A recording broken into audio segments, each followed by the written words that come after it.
Welcome to the Lean Lounge, a podcast brought to you by Lean Revisions. Please welcome your host, Jeff Gray. Hello, everyone, and welcome to the Lean Lounge. My name is Jeff Gray, your host of the Lean Lounge, where we talk about everything under lean operations and all the tools and things that can help you optimize your business out there. I want to thank my sponsors, KPI Fire, Sigma XL, Smarty.com. And I want to thank my guest here, Sam Gershkovich. Say that right, Stan? Yes, that is correct. I've messed up a few friends' names when I have them on here. So I just always make sure. I'm used to it. That's a tough one. Yeah, Gershkovich. I even Yes. spelled it phonetically out here. I still chopped it up. Sorry, my friend. Yeah, no worries. Well, welcome to the show. Thank you for having me. Before we dive in, my friend, I want you to tell our audience, all over Apple and Spotify and iHeart, tell them who you are, a little bit about you, where'd you grow up, background, school, all that before we dive into this business conversation we're about to have. Absolutely, yeah. So I am originally from Ukraine. I was born in Ukraine, moved to the U.S. at a very young age. I was 5 years old and grew up in the wonderful, beautiful city of Los Angeles, California. I spent my, elementary, middle school, high school days there, and went to college at Cal Poly Pomona, which is a state university in the east part of LA County. And really wanted to stay close to home. That was a perfect opportunity to do so. Saved a nice chunk of change on my tuition with the in-state tuition. So that was a nice direction to go for me. And started my collegiate career, so to speak, in as a business major. Really didn't know what I wanted to do. That was my default, business marketing. And while I was in school, I fell in love with the hospitality industry. And Cal Poly Pomona is unique in that it has a standalone hospitality management college and a major. That's very well funded. There's a lot of really notable private donors, and it's actually funded almost independently with private donations, although it's a university or a public program. And it's actually one of the top 5, I believe, in the country. I think the rankings change frequently, but obviously everybody knows about Cornell as far as hospitality goes. But Cal Poly is right up there as one of the top programs. So while I was a business major, I had some friends in the hospitality college, and they were like, "Hey, come check it out. Come sit in on a class." And I did it exactly that. And hospitality management as a major is sort of a spin-off of business, right? Obviously, there's a lot of business aspects to it. It is running a business. But what I really enjoyed about that program is the in-depth industry experience that you got while in school. There was a lot of alumni involvement. So they held various alumni receptions at the university. And I, as a student, was able to meet GMs and operations leaders and CEOs of hospitality companies, and was really able to network at a pretty early stage of my career. So, so I finished up my time at Cal Poly, graduated with a bachelor's in hospitality. And also, they really encourage you to participate in internships and training programs while in school. So while I was in university, I interned for Starwood Hotels back when they existed. I was an intern at the SLS Beverly Hills in LA, and that's really was my first hotel job, and that's how I fell in love with the industry. I worked in the front office there, and it's really an iconic property. It's just about a mile from Rodeo Drive, and about the coolest place to see celebrities. And Lil Wayne was there every other week, and so I was checking in Ice-T and all kinds of Seriously. Wow. It was a cool place to cut your teeth and as a first job. And it kind of set me up for disappointment because my next hotel after that, I was like, where's Lil Wayne? Where are the celebrities? When you start at the top, man, that's you got to stay up there. But you're right there in Hollywood. That's interesting when you were saying that, because I'm thinking you're right there in Hollywood. And so a lot of the alumni and a lot of the funding, of course, you're at the top of the line luxury hotels. I mean, you're in Hollywood, Rodeo Drive. I went to Rodeo Drive when I was 18. And I was like, Yeah. what is this? And Right. I bought some, I'm dating myself big time, Pierre Cardin boots. I still have those things in my garage. They cost me like 300 bucks. I was 18, man. And I was like, I'm getting something on this road here, on this drive. And I bought Absolutely. some Pierre Cardin boots, man. And I still have those things. And I'm That's way awesome. past 18. Yes. Well, those are probably Yeah. collectibles somewhere, Jeff. So They we'll probably are. They probably are. Wow, very interesting story. Man, I a couple questions. I was born yes. in LA, so I know exactly where Nice. you're talking about. Interesting, you came over. You don't have an accent from Ukraine, so I guess when you came over at 5, it's Yeah. gone, I guess. Yeah, and I was lucky enough to I hated it at the time, but my parents forced me to go to Russian school. So every Saturday I went to a Russian school in LA and Yeah. kind of reinforced that Russian language and grammar. So to this Oh, that's day, good. I'm completely fluent in Russian and I can read and write and everything. So I'm very thankful Wow. that I was exposed to that throughout my childhood. Very cool. If I ever go over there and need an interpreter, I'll bring you with me. Absolutely. Yeah. It was actually really Yeah, helpful working in LA. I mean, as you may know, there's a sure. sizable Russian community in LA and a lot of Russian tourism to that area. Yeah, So working the front desk there and in San Francisco later in my career, I was amazed at how yeah. many, Russian speakers I encountered. So Yeah. Especially being in LA. I mean, there's everybody in LA. I mean, you're everything in LA. Yeah, yeah. absolutely. I love Absolutely. it. It's a good melting pot to mix. Very interesting layout of the city too. If people haven't been there, I really like it. I go down there. I'm probably gonna be down there about 2 weeks after Thanksgiving. So I go down a couple times a year. I got a lot of relatives down there and stuff too. So Nice.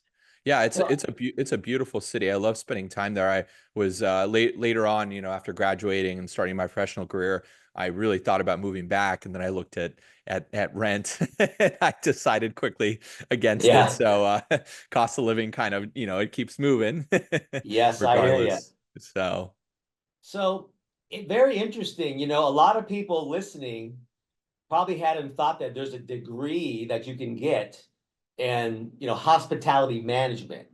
We go into a hotel and we check in, and we're not thinking about much about the management and the operations. We just think it's a home away from home, you right, know. But right. I have been to many tribal casinos and been in the back office, hotels, and the food prep, the management, the venues, the marketing, the operations, the maintenance, and they're all cities. In order to function properly, Yep, you have to manage it properly. And a lot of absolutely. people don't think about, the 4-year degree in hospitality and hotel management, and just think about some of the major properties around the planet. Those, you go to New York, the Omni and those things are, $15,000 a night, and they better be worth it. St. Francis in San Francisco. I mean, you're Yes, paying some pricey numbers, and you better be pampered, absolutely. resorts and stuff. So, Yeah, yeah, and hospitality has always been an industry that welcomes everyone, right? All kinds of yes, people with different backgrounds, and so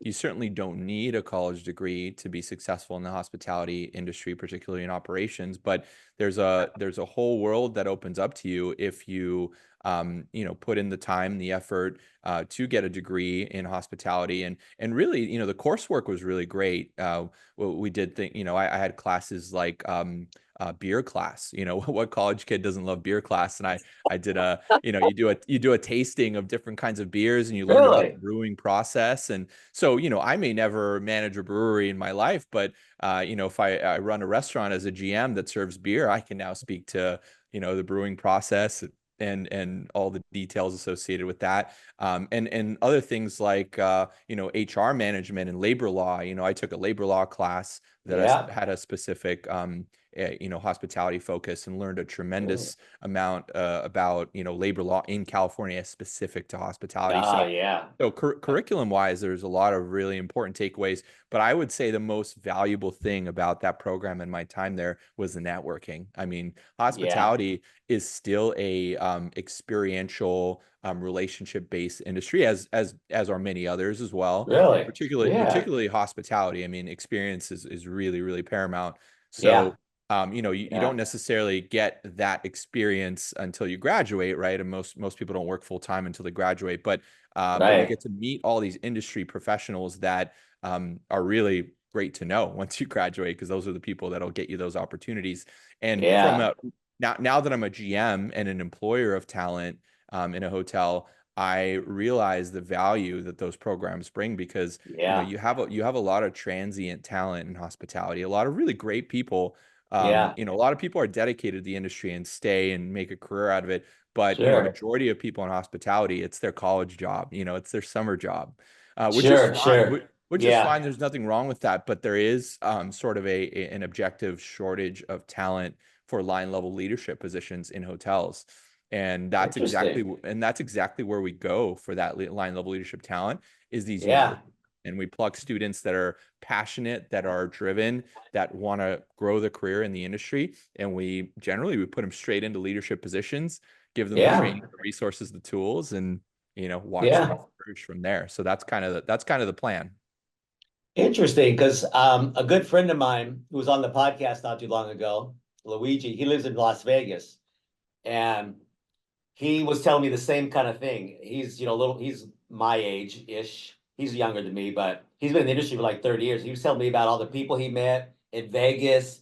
I mean, Joan Rivers, Liberace, Lil Wayne. I mean, all these names he was dropping. And I was like, man, that'd be fun. And he goes, hey, you could move in here. You could just walk right into any one of these hotels and become a leader in operations from what we do with Lean. He goes, you could walk in there and they'd hire you the day you drove up to wherever you wanted to go. And I was like, but I don't know. My personality, Las Vegas I don't know. You'd be surprised, Jeff. There's such a world out there. Like the early part of my career, I spent really majority of my career thus far in high volume operations. And once you get into 1,000+ room hotels, which you have a lot of that in Vegas, they really function like big cities, kind of like you alluded to, right? You have different departments. I mean, housekeeping, for example, which is a predominant portion of my experience. There's some properties in Vegas. You have a roster of 450, 500 employees, housekeeping employees at one hotel, right? Really? So talk about having, just economies of scale and volume, and there's just such an opportunity. So somebody with a lean or Lean Six Sigma background, just having the skills and the perspective on process and process improvement, you can go into a department like that knowing virtually nothing specific about the industry and apply those skills directly to that work. So absolutely, I think process improvement is so important in the industry. Yes. And I've worked at a few properties, big hotels, and housekeeping, room turnover, door to floor, food and beverage, marketing, and operations and maintenance. I mean, when something breaks in one of those big hotels and it takes them an hour and a half to get there to fix it, that person's sitting there not taking a shower or whatever, they're waiting and they're getting mad and not spending. They're not out enjoying the property. So we worked a lot of programs like that on, response time, 20 minutes, to fix that issue. So that person is, hey, that was quick, or 15 minutes, the temperature, the shower, whatever. And people don't realize that because the maintenance is always in the back 40. And if they get to the room and they don't have what they need, guess what? They're now going back to get the tools and the pipe or the wire or whatever. And that person's still sitting there waiting for the shower or whatever. And if there's 4 people in the room and all 4 are sitting there, you're talking, they're not enjoying the property. They're mad because something broke in that, mid-range or higher range property if you're on the strip, so. My friend was telling me all this stuff and I was visualizing, I could move to Vegas tomorrow. And it's much warmer. Absolutely. And you'll if you work in hospitality there, you've got so many options for jobs and career, growth that it's incredible. Vegas is a wonder. So that's what my friend was telling me. And to that point too, predominant part of my career was spent in housekeeping, and housekeeping is not thought of very often by anyone, right? I mean, you just show Yeah. up and you Yeah. imagine your room should be clean and Yeah. and you should be ready at a reasonable time. And so there's certain expectations that are there for guests, but you don't realize the amount that goes on behind the scenes Yeah. to clean your room, to ensure that those sheets are Yeah. nice and crisp and ironed on your bed. Right. And so I really enjoyed, especially from a process improvement standpoint, Yeah. that part of the industry. So, in housekeeping, people don't realize this, but from a business standpoint, whether you're a hotel or a casino, if housekeeping is managed well or not can be the difference maker to profitability in your hotel. I mean, depending on the size of the property, I mean, you could swing $1 million in either direction in your EBITDA, depending Yeah. on if you're managing your housekeeping operation effectively or not. And Right. that's kind of where I had success in my career, is going into housekeeping operations, making Yeah. process changes, process improvements, and saving Right. tons of money in the Yeah. process. So, Yeah. I mean, there's just simple. I mean, every property we worked at, that's been one of their things, housekeeping. yep, And people don't realize, like you say, there's some of those big hotels and casinos have 400 or 500 people. I mean, it's a 24/7 operation, right, and you have a right, 1,000 rooms or more. I mean, some of those places have like 4,000 rooms, right. Yeah, and they all have to be clean. right. And it's all incremental, right? It's all incremental. You Yeah. don't have to go in and change the world, right? You go in Yeah. and Yes. the average room takes 30 to 35 minutes to clean. If you Yeah. can shave a minute off of Yeah. that clean time with some efficiency change, Yeah. and in times, 400 housekeepers times however many hours they work, I mean, Right. that could be a couple $100,000 right there. Yes. Right. Right. So Yeah. it's like the ultimate example of Yeah. how effective lean can be in that environment. I mean, it's incredible. Yeah. You just reminded me of, we did a property up here in the Washington State, and they had a problem. Their goal was 18 rooms per shift per person, and they were only doing 15. So they were Right. 3 rooms shy. And once we did our improvement, we got them to 20 rooms per shift. They were Yeah. much happier because we just looked at how they were doing things, and we taught them some of the lean principles. And they were like, well, we've always talked about doing this, but management, da, da, da, da. Well, now you have metrics, you have data that shows if you do this, these are the ROI, these are the things that you'll benefit. Just think about it. They can do 20 rooms instead of 15. You can have earlier check-in. People don't have to wait till 3 o'clock to show up. They can get there at noon, and they don't have to pay a fee because the room is ready. And then they'll be on your Right. floor and in your restaurant much faster, and having a wonderful time in your Right. property, in your restaurant, in your spas, in your gift shops, on the casino floor, at the pool, buying drinks, buying tickets to the venue, whatever. Instead of sitting there waiting in the parking lot because you're going to Right. charge them $50 to show up at 1:30, which I don't know about that one, but those are the kind of things, and that's money, door to floor Right. experience, having Right. the room ready, and not, Right. I was somewhere, I was in Vegas, and just, G2E last month, and I got there about 11 o'clock, so I go to check in, and she goes, well, it's going to be $50 for you to check in now, and I'm like, are Sounds you like a seasoned serious? property. Are you serious? $50 to check in at 11. Yeah, come back at 2 and you can check in. Well, I had to go to the convention. So now I have to take my luggage and everything, all my laptop, everything that's with me, put it into the valet. Mhm. And then I wanted to go change because I was in my airplane flying clothes because I flew that morning. So now I'm walking to the conference in jeans and a shirt. And I almost thought I better put on my good clothes. I didn't want to wrinkle them on the flight, And that was inconvenient for me. Now I'm telling you, and I'm telling hundreds of people, I'm not going to say the name of the property. I don't want to get sued. But it was a good sized property, you know. So that was my experience, and I'm telling you. Yeah. So that's the kind of thing Yeah. that I mean, impacts the customer. talk Do about a different bottom. ways, do different areas. Right. People are going to get there, especially when there's a convention and there's Right. hundreds of thousands of people in the middle of the week. You Well, got to think about the customer. it kind of seems like you kind of shoot yourself in the foot. I mean, talk about process bottlenecks. When you charge for early check-in, I mean, obviously there's a revenue associated with that, but you have to think you're pushing everyone to check in at the same time, right? Yes. So now everyone that's fee sensitive, which most people probably would be for $50, now at 4 o'clock, you're gonna have a line through the door. And they're gonna be waiting, and you're right. You Right. know, So, whatever benefit that revenue brings, I don't know, on the back end, that's quite a headache from well, a I'll tell you what, I won't stay there again. right. I won't. The food Yeah, was really good, but that right there, I mean, there's what, 100 casinos in sure, Vegas.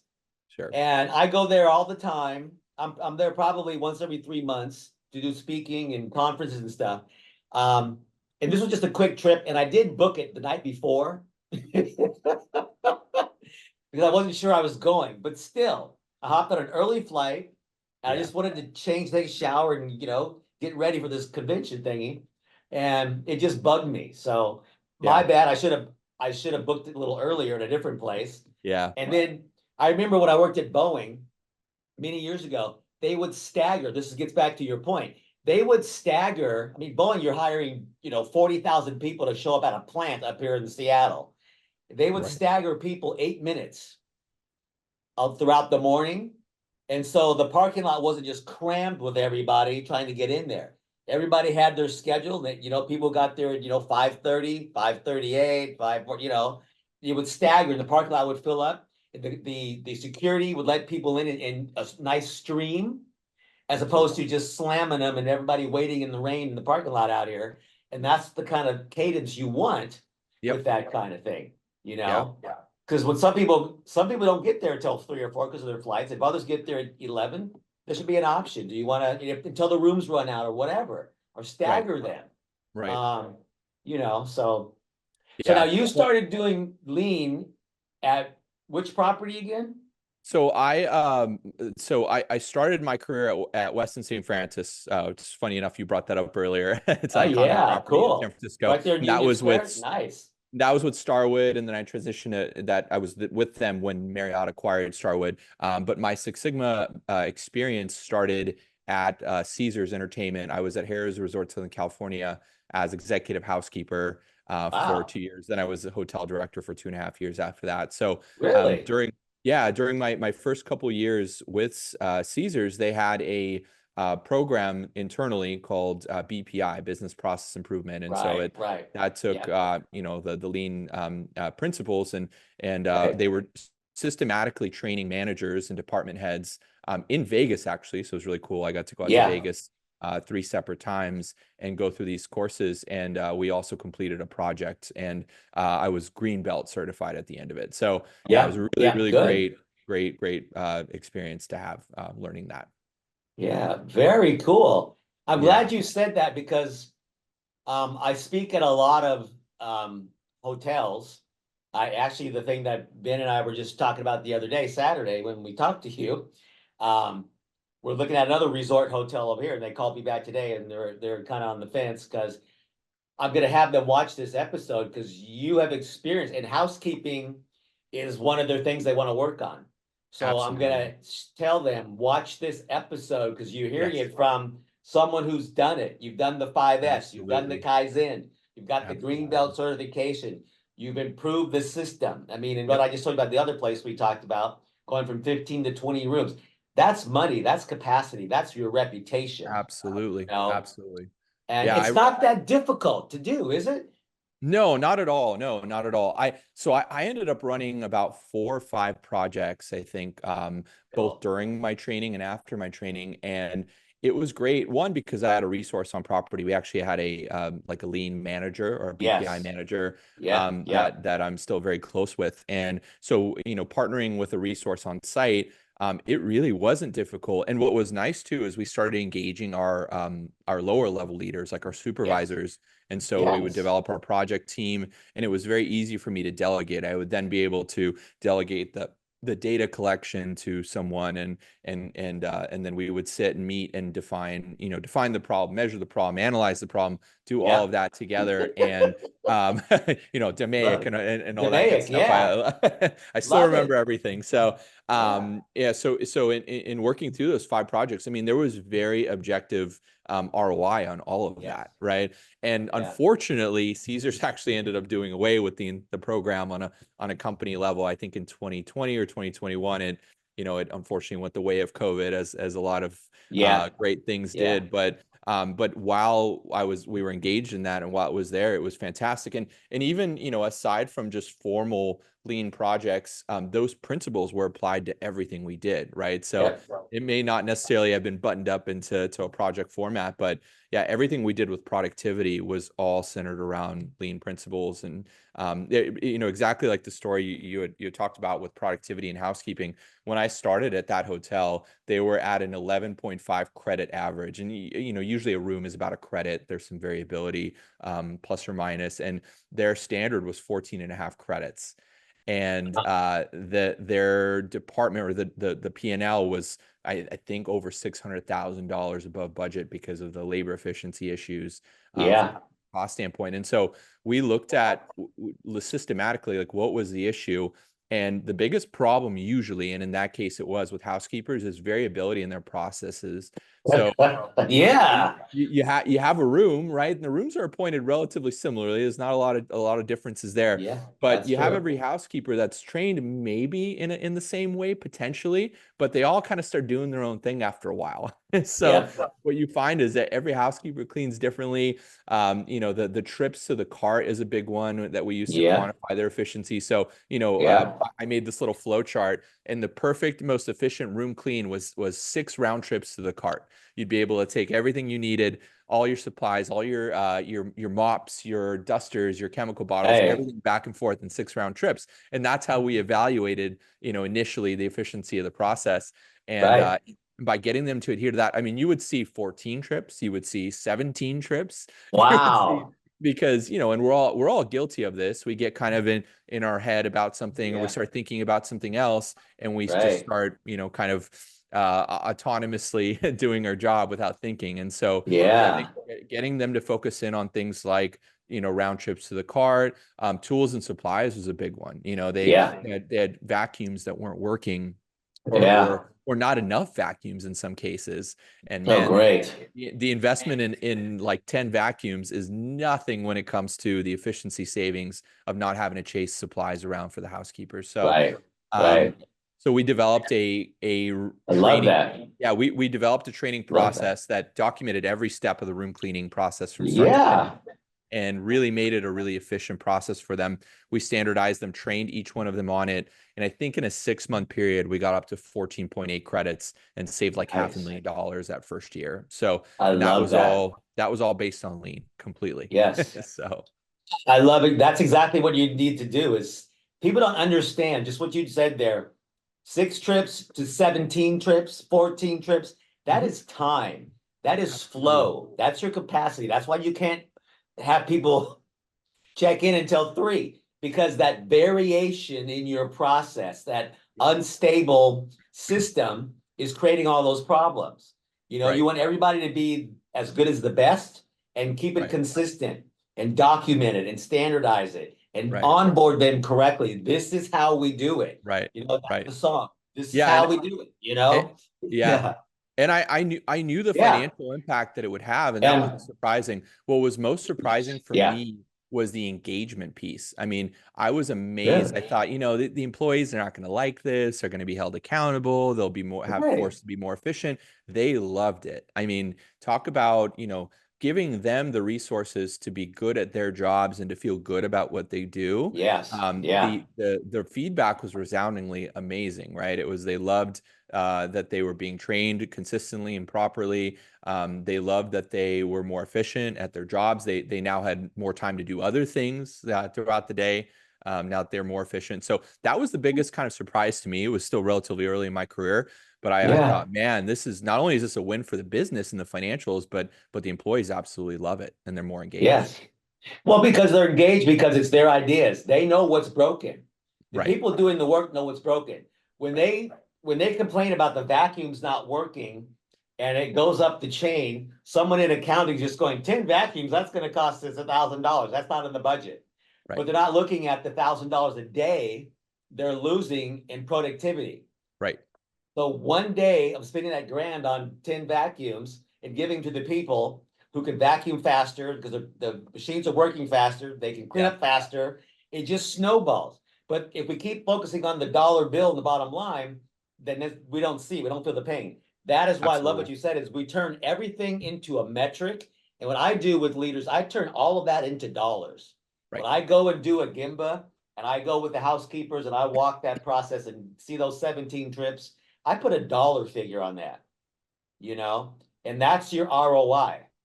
Because until they understand it and feel it and see it, they're up in the boardroom looking at numbers on the PowerPoint presentation that's all been rolled up. Yep. They're not looking at what's going on out in the business. Some leaders do, and when they get it, like you just said there, I'm glad you learned this when you were young and starting out, because now you're a GM and you know what it takes. And it just takes the support from leadership to build it out into the system. It takes the training, and then it's instilled in the organization, you know? And then those people, if you have multiple properties and things like that, they'll take that into those other organizations, and that'll become the way you do business throughout your enterprise. Absolutely. And that's not just with hospitality, that's with any business. That's a car dealership, that's a restaurant chain, that's a haircut place, that's a financial institution. It's everywhere. And that's why you see all these books on my shelves, because they're in hospitals, they're in marketing, they're in manufacturing, hospitality. It's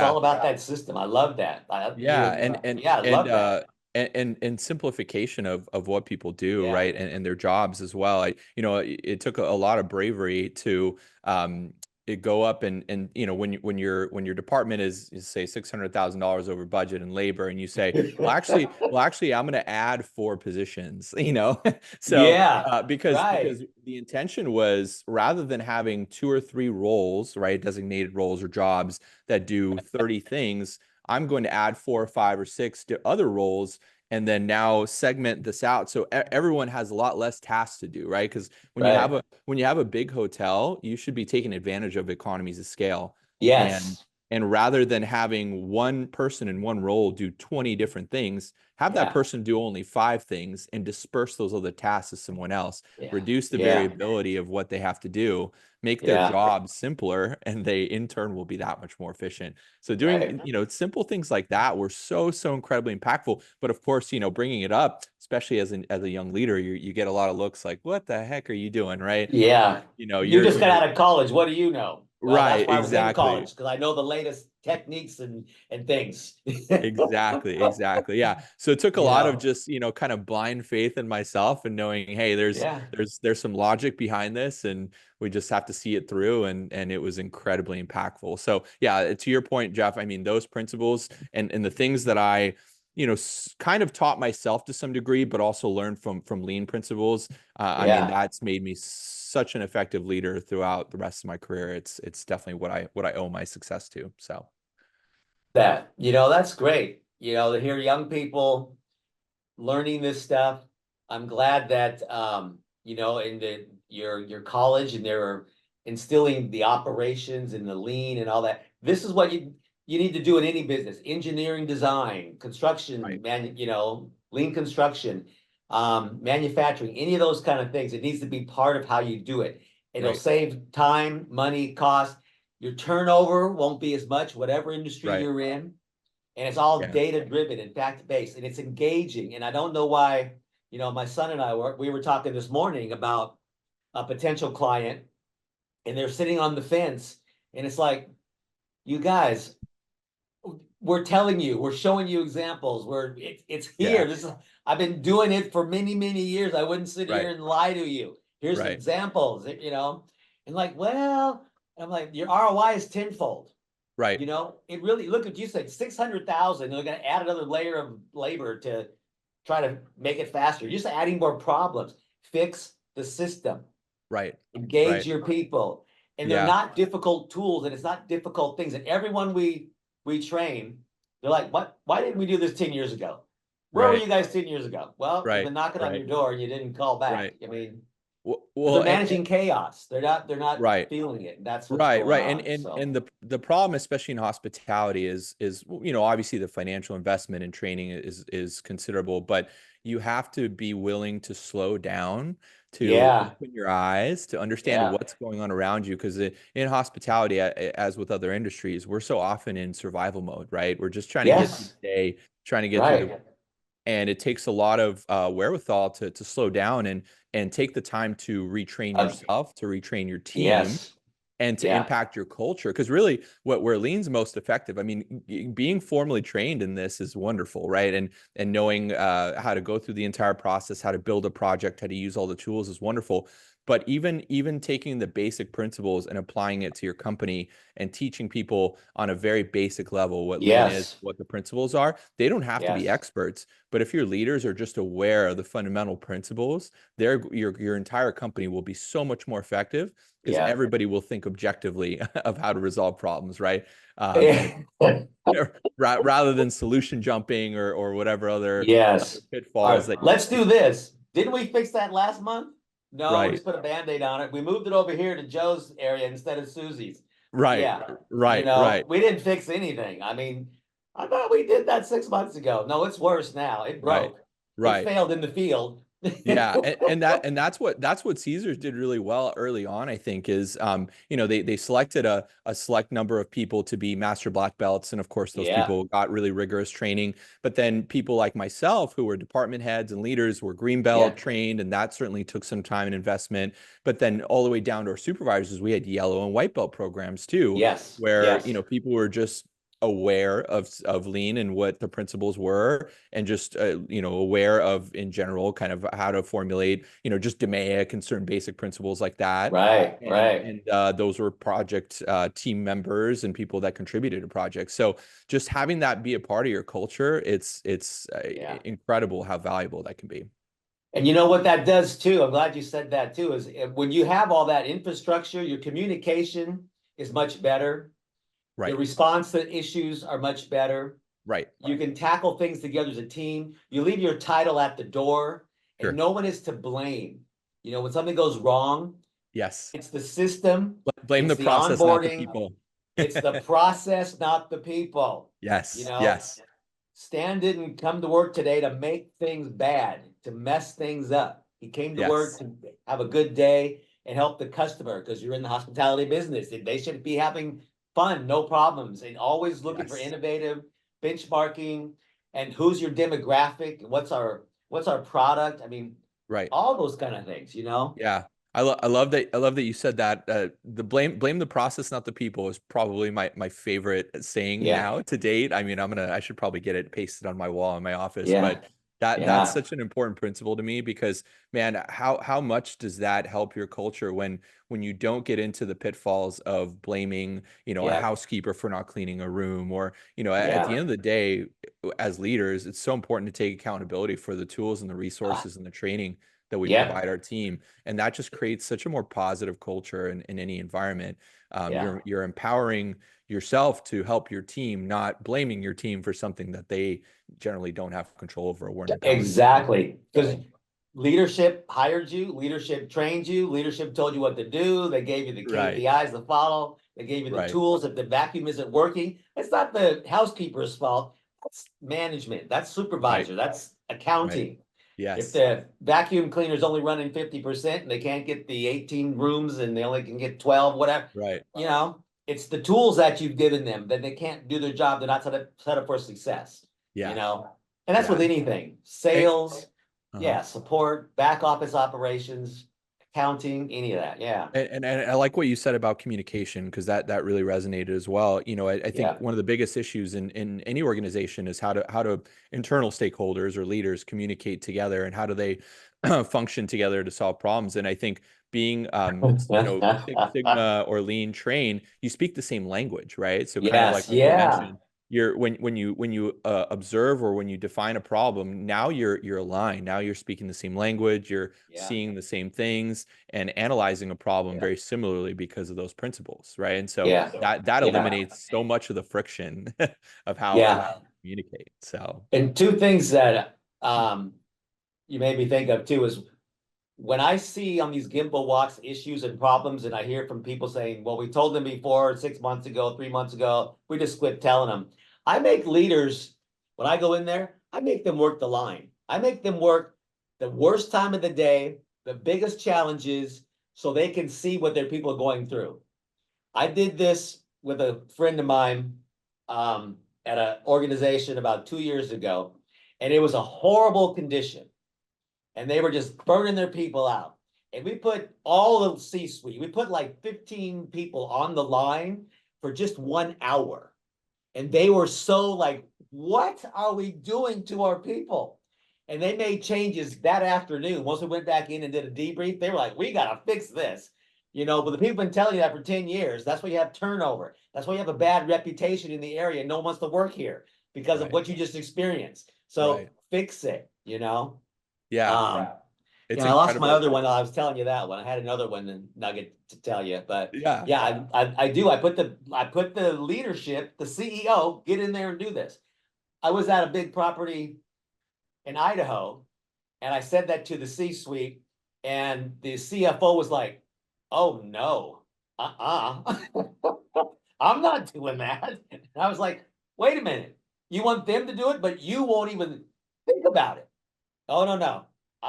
No, I know it's broken and I'm not going to do it. I'm like, well, then let's fix it. You know? Right. Yeah.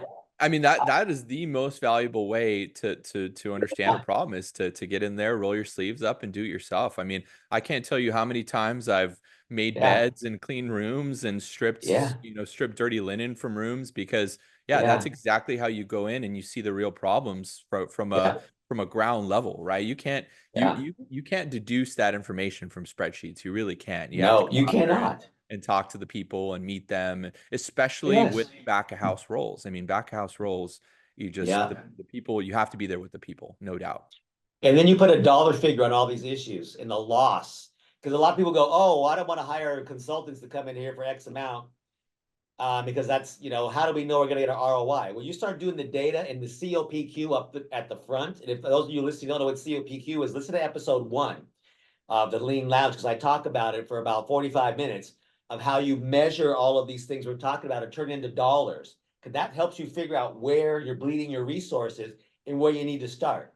Maybe you start at the smaller stuff, learn the tools, and then start tackling the bigger things. Or maybe you get a team of consultants or whatever, and you go after that big loss, and then you bring that team of your people together and start learning out a bigger issue and tackling that.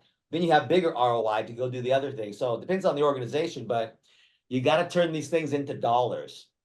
And that's what really helps you pinpoint the areas that you need to focus on, and that's when they start to listen. Absolutely. Yeah. And and that's why housekeeping is such a great area to look at because it's often forgotten about, right? We just don't think about it. Even CEOs of big properties and GMs, they just don't think about it. You just assume, okay, what could go into cleaning a room, right? How complicated can it be, right? Let's just throw bodies at it and hope for the best. And if you go in there with a keen eye for detail and process improvement, I mean, you can make such tremendous changes that can be so impactful to the bottom line. I mean, every challenge property, any property that's failing overall financially that has, rooms or has a hotel, 9 times out of 10, I guarantee you one of their biggest issues is housekeeping. And that's exactly what you said everyone I've talked to in the industry says housekeeping. We say, what's your biggest thing? Well, workforce turnover, housekeeping, food and beverage. And that's where you have your highest turnover of folks. Why is that?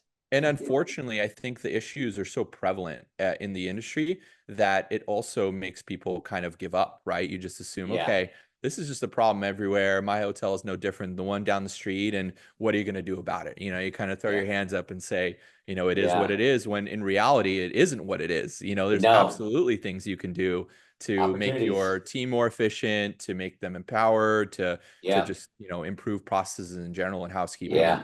And that's, that's what Ben and I do. That's what we do with B2C. And that's what's been really impactful to our clients. So that's what we do at Lean Revisions. The thing I'm doing Thursday is for casino marketers, how to make better marketing campaigns. They're all GMs and stuff on And the exercise we're going to do talks just about this. They can apply it because at the end of the exercise, we say, now, how can you apply it in other areas? And the first thing most of them say is housekeeping, food and beverage, marketing. Yeah. Yeah. Customer experience. Yeah. Well, in But one of the things casinos, I was going to say also, that you maybe yes. remember about communication. I don't know, 6, 8 months ago, I was out in Oklahoma at a big, humongous property out there, and they have 6,000 people who work there.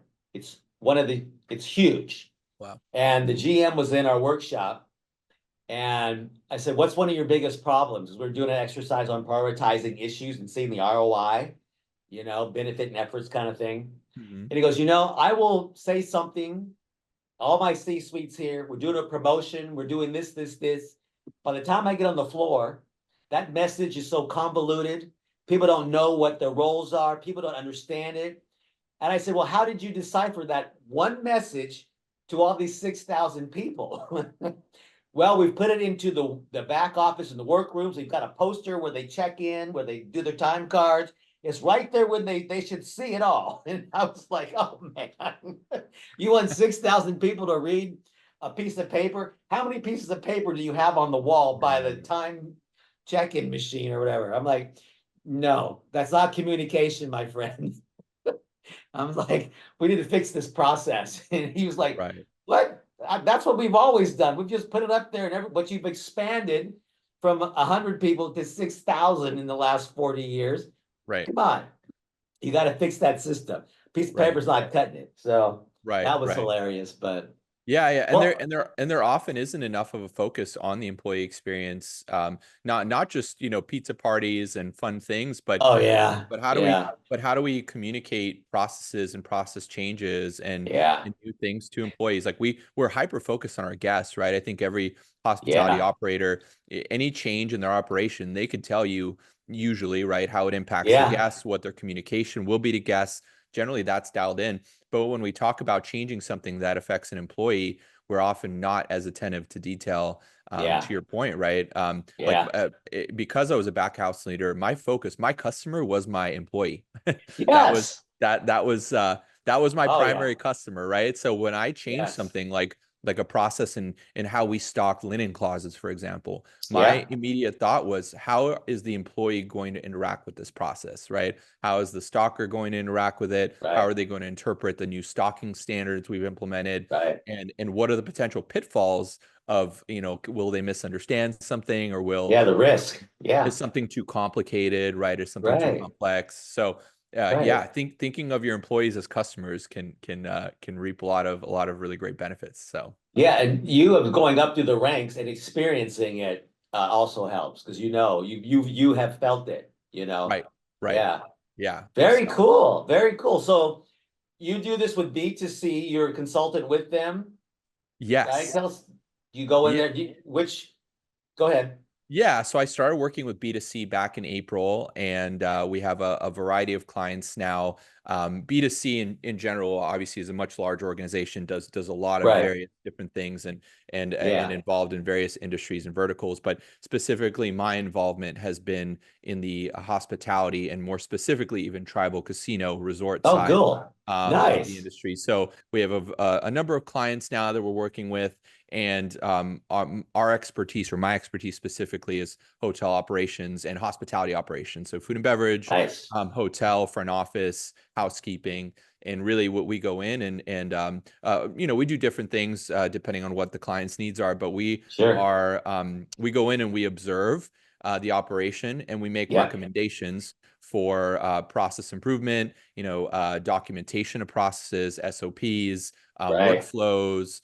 So, and generally what we find is the most opportunities in housekeeping. So we're very hands-on. We do everything from creating the training manuals for the housekeeping departments, for example, to actually going on site and training them, to measuring the outcomes of the training, and then staying through and actually observing that those changes go into effect and create positive impacts in the department. So it's really, really rewarding because, obviously I've done this as an employee, right, for properties throughout my career. system. and Yeah. and it's nice now. I have a more of an impact in a shorter amount of time because I can go in and work with different clients and visit different areas, you know, rather than just having my one You can job that I expand apply. the tools will fit anywhere. Yeah. Exactly, exactly. Yeah. And a lot of what we use, it's you know, a lot of these principles can be applied to virtually any property, right? You have a Yeah. certain level of efficiency that you need to achieve in housekeeping, and the way that you communicate, you know, training and the way that you actually train the staff,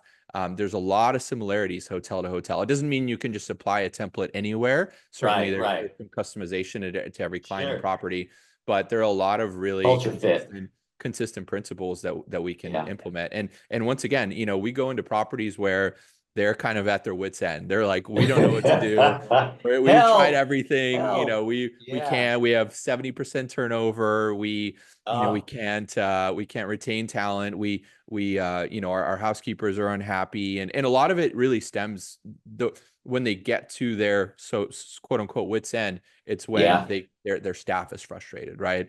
And at that point, it's now impacting the entire operation. So we start with process improvement changes, and really our goal is to make the lives of the staff easier, to make their engagement better, and then in turn, that takes care of the business and the customer. That takes care of the business, takes care of the customer, takes care of the cash flow, absolutely, the revenue, the expansion, the reputation, you know, the operating costs. I mean, it's all good.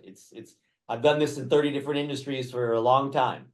Yes. And someone asked me, on an interview here and on a show here back in May or June or something, and they asked me what my success rate was, and I said 100%. And we were on camera live, and she looked at me like, "What?" I like 100%. I said, "No one fails. You do what we tell you to do. Your ROI is tenfold. No one fails. You're set up for success, and it's not that difficult. It's a mindset. Right. You have to open your mind, right, and stop looking right here at, oh, it's going to cost me X dollars, but whatever that X dollar is, you're going to see 10 times more in a month or 3 or 6 max. When we come in there, you will see it that quickly. So stop looking right here on the P&L and look at where there's opportunities, and what that cost is going to be tenfold and maybe even more. And that's just the first wave. Then you're going to do it again, and then you won't have that expense. It is just going to, that's the mindset. Right. If you don't have the mindset throughout the enterprise and the organization or leadership, then, you know, call me when you do.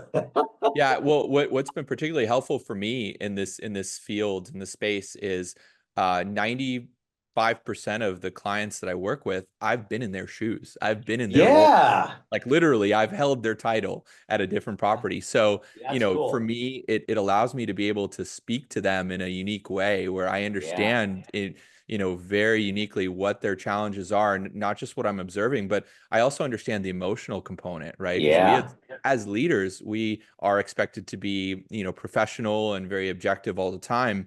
But as leaders, we have egos and emotions and feelings and vulnerabilities as well. And so where I found success is being able to speak to that and really get the leaders to open up and understand that, you know, I think often what I see most frequently with working with leaders is, you know, we're all prideful, right? Everyone's prideful in their operation. And well, sure. You have to be a little ego to, you know, right. drive a business to success. You got to have some ego. You got to have some skin in the game. You got to be, you know, tough skin. You got to. Yeah. So you have a doesn't mean you have to be mean if you have an ego. It just means you're a leader. You have to be, you know, upfront. So it doesn't mean you're and so when you have a consultant come in, it's easy to kind of feel like, oh, okay, maybe I'm on being judged here, right? I'm on trial here a little bit, which is obviously not true. That's not the intention. So our goal is always to really make that objectively clear, like, hey, we're really just, this is a team effort. We're working together. My job is to make your job easier, right? And that's all that I'm here for at the end of the day. And so I think we've had some success in doing that as well. Awesome. Well, awesome, my friend. This has been great. I hope everybody listening has taken away too many nuggets of knowledge for me to put in the description of the podcast. I'll be up till midnight writing this one.